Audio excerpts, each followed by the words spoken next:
Hello vinyl community, this is Sean and coming at you with another video, and for this video I decided to jump on another vinyl record tag, and this one was initiated by Randallweaver. This is my second vinyl tag that I've done. I've done an 80s tag with Steve Schnee. This it's not the CD guy, but Steve Schnee has a great channel, this is my second vinyl tag, and this is with Randallweaver. And if you don't subscribe to him, I would subscribe to him now. I'll put a link in the description for this contest. So I'll start off, since I'm picking the option of 100 albums that I've already listened to 100 times or more. So I'm going back to my childhood. I was born in 1971, so I'm going to go to the 80s, of course. And I'll start off with U2 War.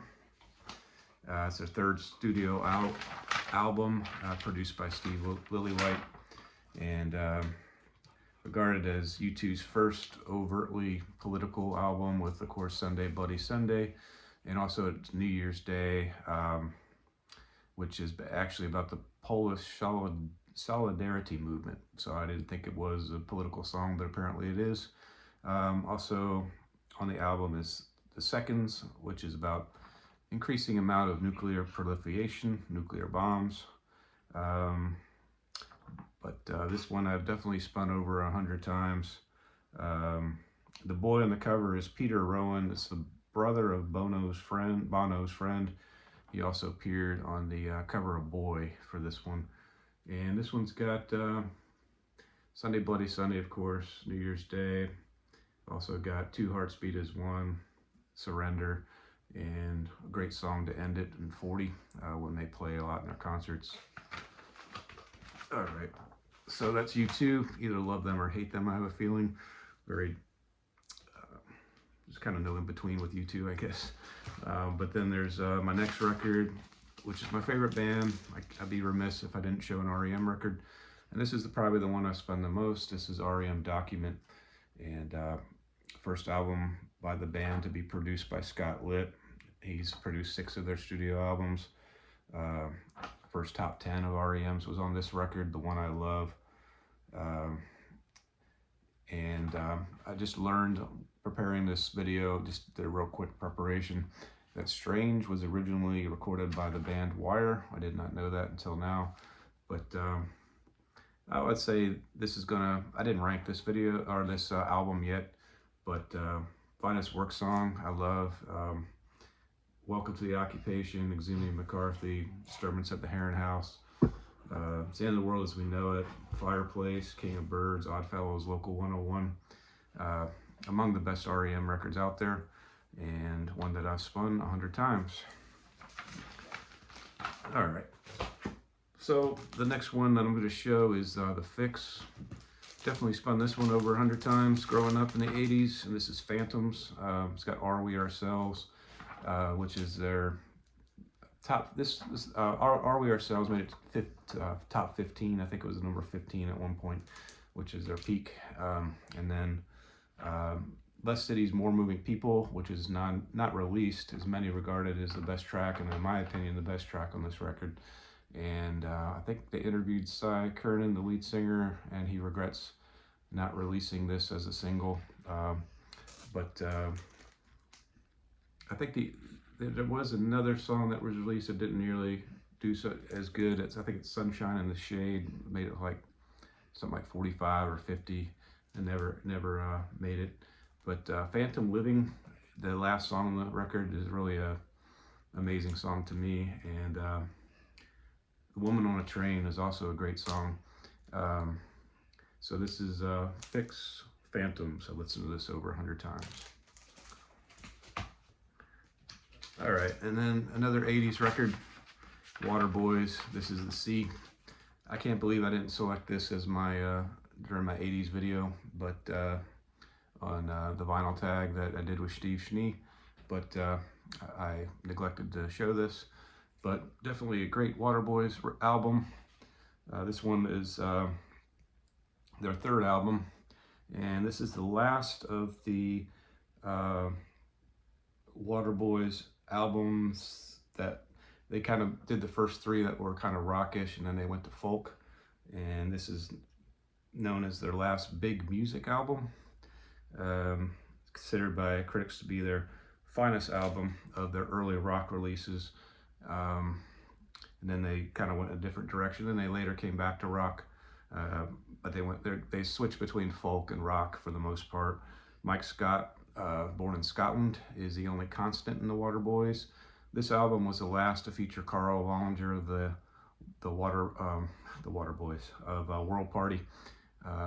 Carl Wallinger, who just passed away, unfortunately, this year.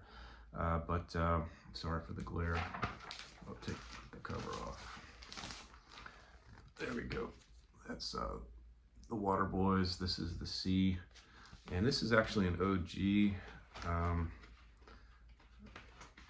It's you can get I think you can get the new release. I looked on Discogs for around $20, the reissue, and I guess the original doesn't go for much more. You can still get it for around $25. Just plain black with the lyrics on the sleeve. But that's the Waterboys. This is the C. And what else did I write about this? Yeah, the big music sound, which it also includes Simple Minds, Hot House Flowers, Big Country, and of course U2 is on that same big music time frame for during that time in the 80s. And interestingly, he chose Waterboys as his name from a line in the Lou Reed song, The Kids on the album Berlin. Apparently, Waterboys was in the lyrics of that song, and they chose that for their band. You can get this, a 2000 version of this album came out in, like I say, 2004. It's only available on CD. So I just added that to my want list, learning that it has an extra disc full of bonus material, which I wasn't aware until I researched for this video. And so that's number 4, Waterboys. This is the C. And my next band I'm showing is Oasis, the only non-80s album that I'll show. Take the sleeve off. And this is definitely Maybe. And my favorite Oasis album is this one here. It's got Supersonic, Cigarettes and Alcohol, Live Forever. Great songs on this one. You know, with the early 90s records, there wasn't many vinyl records that came out, so a lot of these early 90s will be double albums because they're just more music, more content, more songs in these early releases, and just a great gatefold there. This is a reissue. But Oasis, just another band that's polarizing. A lot of people hate them, and at the same time, a lot of people love them, like myself. And that's Oasis, definitely Maybe. And what else did I write? Yeah, and this one, this came during the time of grunge, so a lot of people embraced it. People that were growing tiresome of grunge. I myself like grunge, enjoy it, so I can enjoy this and like grunge at the same time. But more optimistic in tone than a lot of the grunge that was coming out definitely in the day.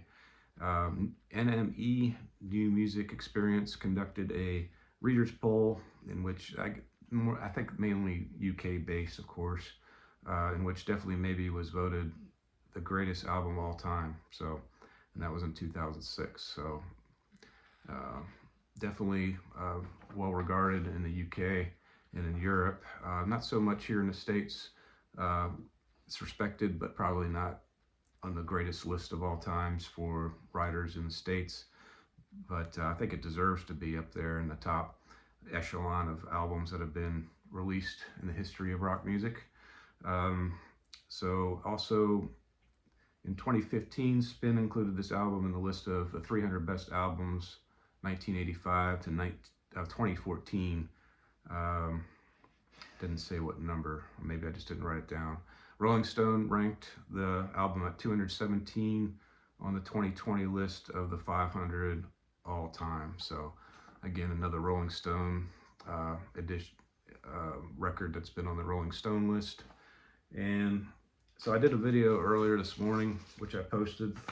I'll do an honorable mention, and just one of the B-52's records, pretty close to 100 I'd say on this one, and that's B-52's Wild Planet. Great album from them. So thank you for watching this video, and again, thank you Randall for this this great tag, and see you next time. And if you like, subscribe. I've got trying to get creep over 40, so would appreciate if you could subscribe if you haven't already. Thank you very much.